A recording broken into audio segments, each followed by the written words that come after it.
So why exactly do you think someone really understands about throwing the jab? Why do you actually throw the jab?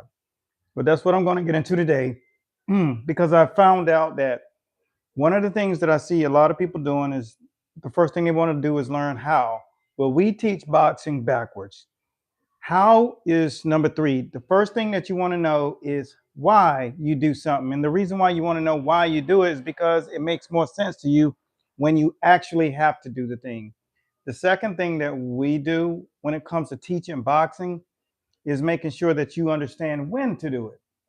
And when you understand when to do it, that's going to make it very obvious when you should do it. And then the third thing we teach you is how to do it. And that's where we give you this demonstration, practical training, put you through drills. Now, that seems as if it should make sense. And what we do different when it comes down to teaching why you do anything, like teaching the jab, why do you throw the jab, is because you typically want to learn how to do something first. Okay, so let's say you learn how to do the jab, right? You go out there, you throw the jab, guy counter, you throw it right hand, left hook over the top. Oh, because see, you wanted the technique first. And the technique wasn't the most important thing. What you needed to know is why you're doing it, when to do it, and how to do it is last. They teach how first, and then when, after the fact you've learned you shouldn't have done it at a particular time. And then you learn why at the end. And the end is why you lost the fight or the sparring match. Things that you should not be focusing on first is learning how. Because we teach boxing backwards, because what we teach you first is the principles. So I'm going to give you 5 things. No, I'm going to give you one reason that you use the jab, but I'm going to go so deep that you know that there's going to be a lot more that you should have known about the jab. Because number one, jab is all about geography, right? Number one, geography inside of the ring. Where would you be and where will you be stationary in the ring and posturing yourself, right? This is what happens when you understand the principles of boxing. The principles will teach you all of the things that's relevant for you to know. So if you're going to throw a jab, you better know exactly why you're throwing it. You better know where you are in that ring, and you need to understand exactly what other functions that it actually possesses. So if you don't, what's going to happen is you're going to get clipped. I'm going to give you a little demonstration on what it looks like when you're doing this jab thing, right? So you step back, and if I say, hey, I'm throwing a jab, I'm throwing a jab, I'm throwing a jab, I'm throwing a jab, I'm trying to get my geography, pop, pop, and see, when you are educated, you understand how to box educatedly.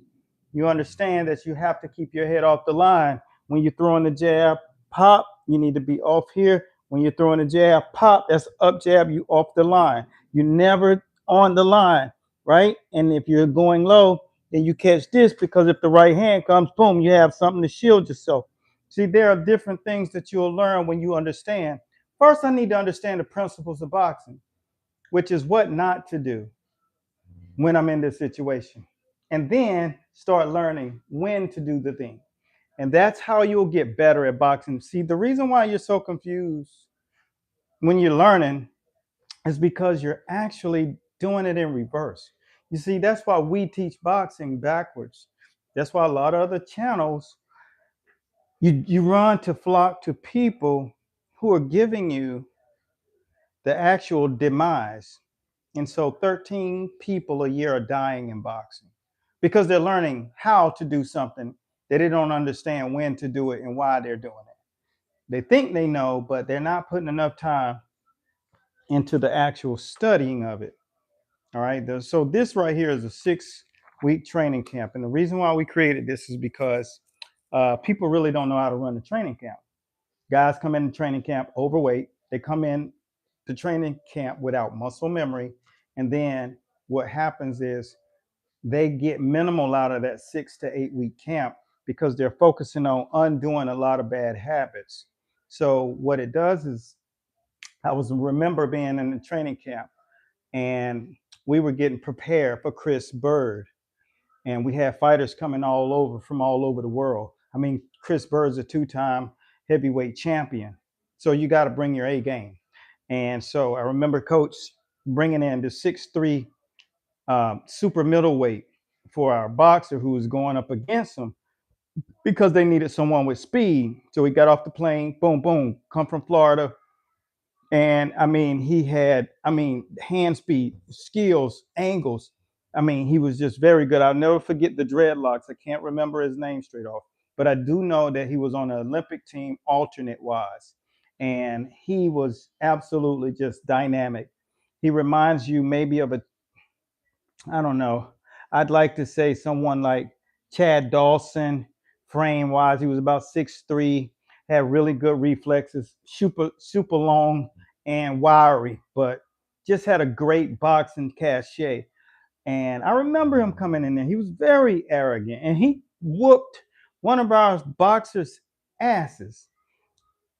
But when he sparred against one of the fighters that I was training, 𝗙𝘅𝗽𝗍, who ended up becoming a 27-2 professional, and he also was a lawyer and went to Carolina and Duke, and he was very, very solid with his boxing game. And I taught him serious body shots, teaching him how to really rake the body and keep his head off the line and box, right? And our boxing body attack was second to none. You couldn't find a better body attack system. We had a system of doing it. And one of the things that separated us is because I taught boxing from principles first.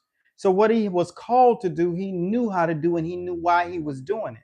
He wasn't just doing things that I was saying do without understanding what the benefit and the actual con of it is. So they called him after one of our guys got smoked in the ring. Come on in. Guy didn't even speak to me. Guy gets in the ring. My guy gets in the ring.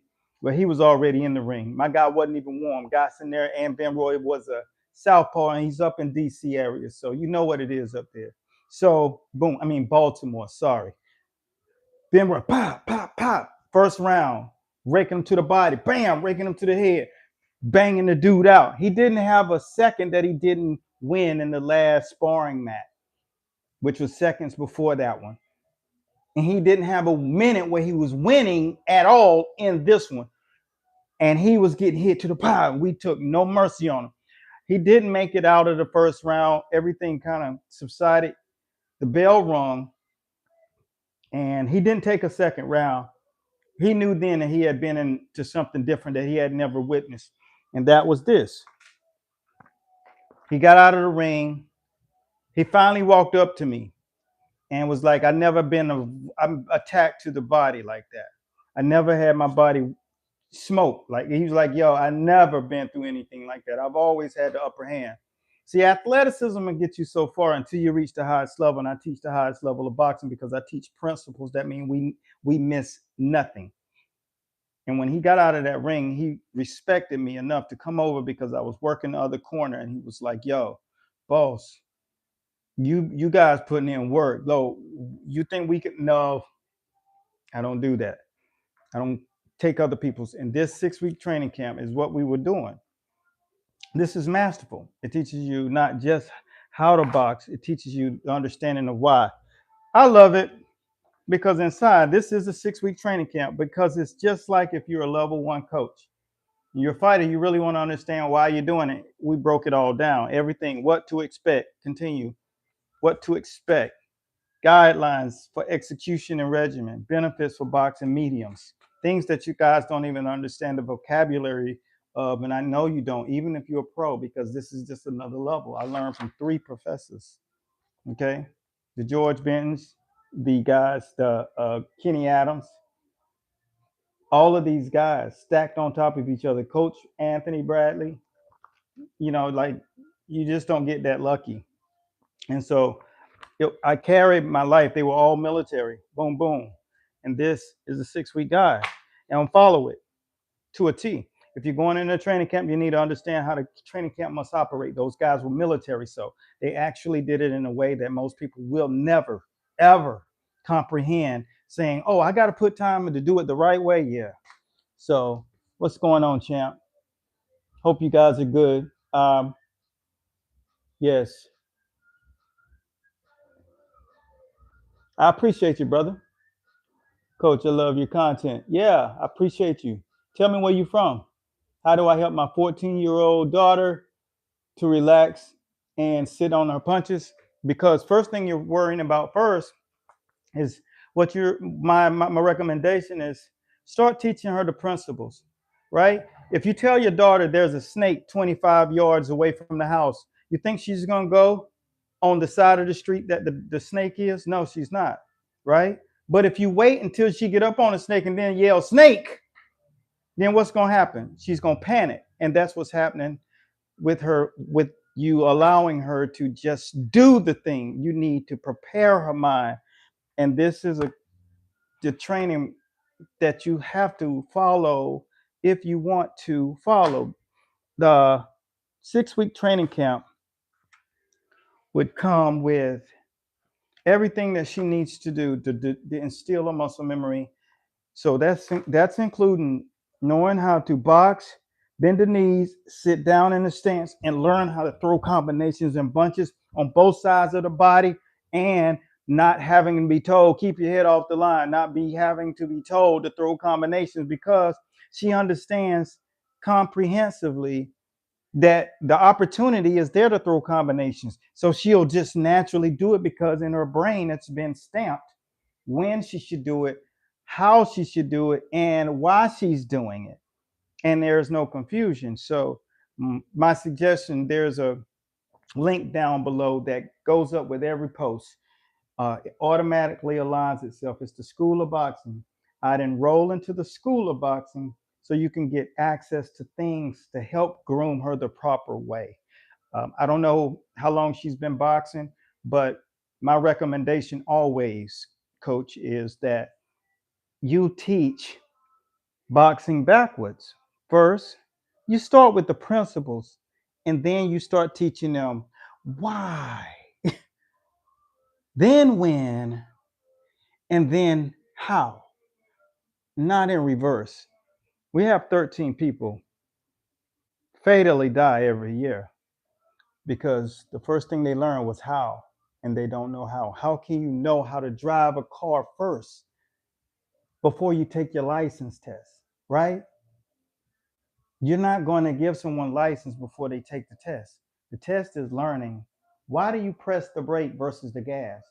Why do you turn right when it's a right turn? It's all commonality. And if we don't do it the right way, if we're not teaching boxing through principles, then what we're doing is feeding the algorithm negativity. We're feeding the algorithm improper techniques based on how you taught it, when you taught it. You taught techniques before you taught why. You don't tell a person, just eat green vegetables. You educate them on what green vegetables do. They repair broken down cells in the body so that your body can replenish. And that's why it starts to make sense and people will just do it then. You don't have to say, eat vegetables, that's why you're getting sick. No, you explain to them what actually happens. So that's what we call principles of life. And so if you want to learn the principles, there's a link down below that says the School of Boxing. That's where you can go for anyone who cares enough to teach boxing backwards. But as long as people are learning how to do something first before they actually are taught, then there's going to always be a mistake and there's going to always be casualties, whether that's in losses or lives. Because boxing is something you don't play boxing. So learn it and understand it, how to teach it. See, I'm a professor. I've been in the game for 4 decades. So anyone who wants to go against that, you got to show me 30 books. Go author 30 books, 30, and tell me you've been in the game for 4 decades. But if you don't know how to, if you ain't done that, then Okay. Let professors talk. So I'm hoping this really landed with people. When it comes down to the jab, if you want to get more information about the jab and the principles of that, then just make sure you comment the word jab down below. If you're a father working with their children, my suggestion is to visit the link down below in the description and join the School of Boxing and learn the process that 3 professors taught me directly. That is access to the history and 3 of the 5 heads that's on Mount Olympus of boxing. So if that sounds like you, then go down into the description and be blessed. So just remember, we teach boxing backwards. That separates us from everybody on YouTube, because that's the most important thing. And our agenda is to turn around those 13 deaths that's dying every year and make sure that that is not a thing anymore. So until next time, be blessed. If you got questions, make sure you go look at some of our other content. And that's a big, big way to start. Coach Bradley signing out. Be blessed at Godspeed. I'll see you all